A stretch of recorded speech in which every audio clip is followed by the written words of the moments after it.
Wow. નીકળ્યા ફૂલ નીકળ્યા ના નીચે પાછા વાહ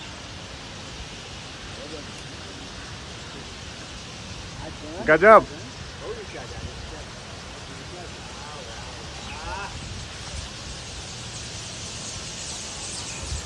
ઉપર આવ્યા